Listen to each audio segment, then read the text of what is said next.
शुभ संध्या। हमें सबसे पहले अपने मातृभूमि के प्रणाम करे छिए। यहाँ पे उपस्थित सारे लोगों के नमन करे छिए।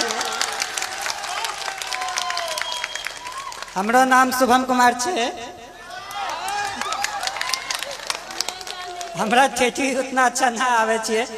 मम्मी के मैं 1 महीना पहले बोलिए कि अहाँ सारा चीज हमरा दिल के, बट लेकिन हमरा अपना मातृभाषा नहीं सीखल के।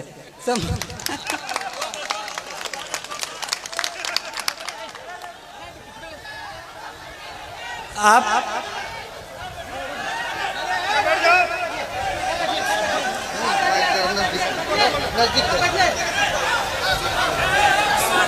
ठेठी मैथिली का एक बोली है। आप अपने बच्चों को सारा लैंग्वेज सिखाइए। आप ठेठी भी सिखाइए, हिंदी भी सिखाइए और इंग्लिश भी सिखाइए। आप लोगों को लगता होगा कि मैं ऐसे ही बोल रहा हूँ, लेकिन मैंने जब अपनी ट्रेनिंग एकेडमी में सबसे पहले गया तो वहाँ पे सारे यूपीएससी क्रैक किए हुए बंदे थे। सारे वहाँ पे जो भी थे सब रैंकर थे, टॉपर्स थे। तो सारे लोगों ने पूछा कि शुभम तुम हिंदी क्यों बोलते हो, तुम्हारा मातृभाषा क्या है? तो हम बोले कि मातृभाषा ठेठी है, वो कभी सीखे ही नहीं। सो वहाँ पे सारे लोग बोले कि उनकी तो हिंदी तो दूसरी भाषा है। सारे लोगों का कुछ ना कुछ उनका खुद का भाषा होता है और वो उस पर गर्व करते हैं। तो मेरा ये कहना है कि आप अपने कल्चर को, अपने संस्कृति पे गर्व होना चाहिए। जहाँ भी मैं गया वहाँ पे शुरुआत में लोग बोलेंगे कि एक बिहारी है, लेकिन धीरे धीरे उनको यकीन हो गया कि बिहारी क्या कर सकता है।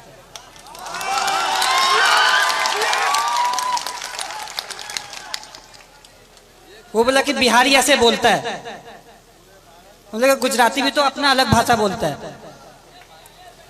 कभी साउथ वाले लोगों को देखा कैसे हिंदी बोलते हैं। मेरा ये कहना है कि अपने पे आपको कॉन्फिडेंस होना चाहिए, आत्मविश्वास होना चाहिए, अपने पे गर्व होना चाहिए। जब आप अपने को जान पाएंगे तो ही आप अच्छे से अपने लाइफ में कुछ कर सकते हैं, क्योंकि फिर आप अपना 100% देंगे। मैं जो भी हूँ वो मैं अपने परिवार वालों की वजह से हूँ। मेरे परिवार में पापा, मम्मी, चाचा, चाची, दीदी, भाई, बहन, सबका महत्व है। मैं कहीं पे भी गया, हर दिन मम्मी पापा से, हर दिन अपने परिवार वालों से बात किया। तो ये कहने के लिए एक छोटा सा बात है, लेकिन जब आप अपने लोगों के पास रहते हो और उनका फुल सपोर्ट आप पे होता है, तो मुझे ये लगा कि अगर मैं एग्ज़ाम नहीं भी क्वालिफाई कर पाऊँ, फिर भी मेरे परिवार मेरा हमेशा साथ देगा। कभी भी ऐसे पापा नहीं बोले कि ये एग्ज़ाम नहीं क्वालिफाई करोगे तो क्या होगा, वैसा कुछ नहीं। तो ये बहुत बड़ा रोल प्ले किया मेरे सक्सेस में। एग्ज़ाम के हर घड़ी में, हर स्टेज पे मैं ये बोला कि पापा इतना मुश्किल है, मुझसे नहीं हो पाएगा। लेकिन पापा कहते थे कि नहीं, तुम कर सकते हो। तुमको जितना विश्वास तुम पे है उससे ज़्यादा मुझ पे, तुम पे है।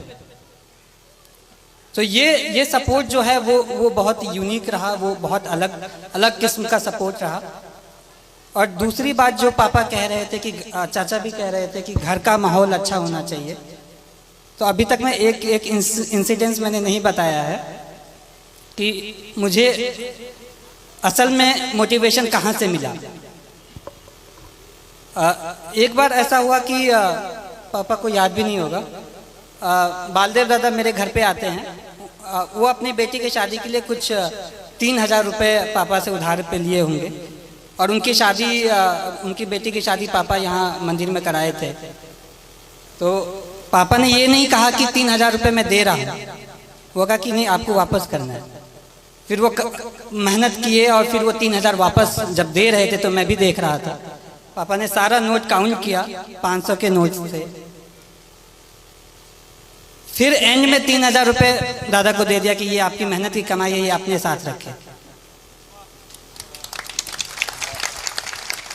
ये मैं कहना चाहता हूँ कि इससे ये क्या हुआ कि वो सामने वाला मेहनत किया, वो कमाई, वो फ्री का पैसा नहीं समझा।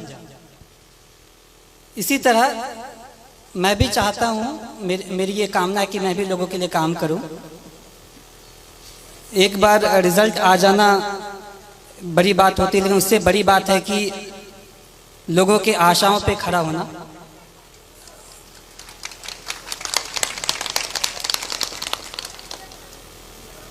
मैं भगवान से प्रार्थना करता हूँ कि मुझे इतनी शक्ति दे कि मैं हर लोगों की आशाओं पे खड़ा उतरूँ। इसके अलावा आप जो भी रहें, लेकिन सबसे पहले आप आदमी अच्छा बने। लोगों ने कहा कि तुम्हारा लक बहुत अच्छा है, एग्ज़ाम क्वालिफाई हो जाता है, अच्छे कर लेते हो, लेकिन मैं ये कहना चाहता हूँ कि आपका लक तभी साथ देगा जब आप खुद के लिए आप सही हो, आप दूसरों के लिए सही हो। आप दूसरों की मदद करें, आप पे भगवान मदद करेगा।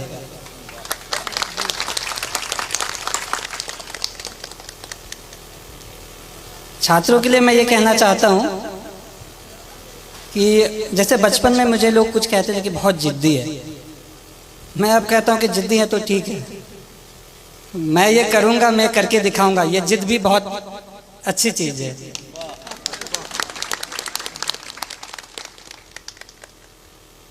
जिंदगी में उतार चढ़ाव हर किसी के जिंदगी में होता है, मेरे भी जिंदगी में रहा।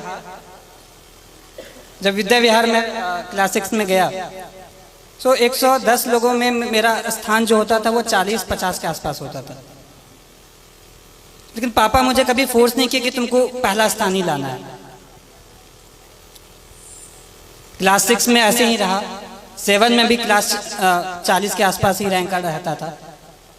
क्लास 8 में किसी ने मुझे कह दिया कि शुभम बहुत लकी है, 40 के आसपास रैंक आता है, सेक्शन ए में चले जाते हो। विद्याविहार में रूल था कि टॉप 40 वाले को सेक्शन ए में रखते थे। तो फिर मैं ये सोचा, मैंने प्रण लिया कि मैं ये करके दिखाऊंगा कि ये बस लक नहीं है, मैं मेहनत करूंगा। सो छात्रों को ये कहना चाहता हूँ कि जब आप प्रण लेते हैं, आपके पास एक प्रॉपर प्लान होता है, आप उसको इम्प्लीमेंट करिए और धीरे धीरे आप खुद का एक बेहतर सेल्फ बन के निकले। आपको ये हमेशा लगना चाहिए कि आज का जो मैं हूँ वो कल का जो मैं बनूंगा वो आज के मैं से बेहतर बनूंगा।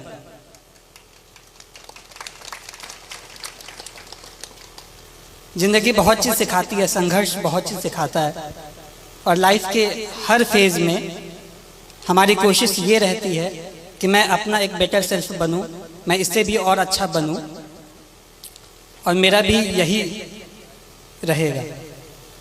लास्ट में मैं एक पंक्ति बोलूँगा कि कर्मण्ये वधिकरस्ते माँ फलेषु कदाचन, अर्थात आप कर्म करिए, फल की चिंता ना करें, फल तो कभी ना कभी आ ही जाएगा। धन्यवाद। शुभम कुमार को बहुत बहुत धन्यवाद और को उसके जीवन की शुभकामना के लिए धन्यवाद कहना चाहता हूँ कि आप लोग इतनी की तादाद में यहाँ आए, मुझे बहुत अच्छा लगा। एंड इतने सारे लोग इतनी अच्छी बातें कही। मैं ये विश्वास दिलाना चाहता हूँ कि आप लोगों ने जैसा भी सोचा होगा उस पर मैं खरा उतरने की कोशिश करूँगा। धन्यवाद।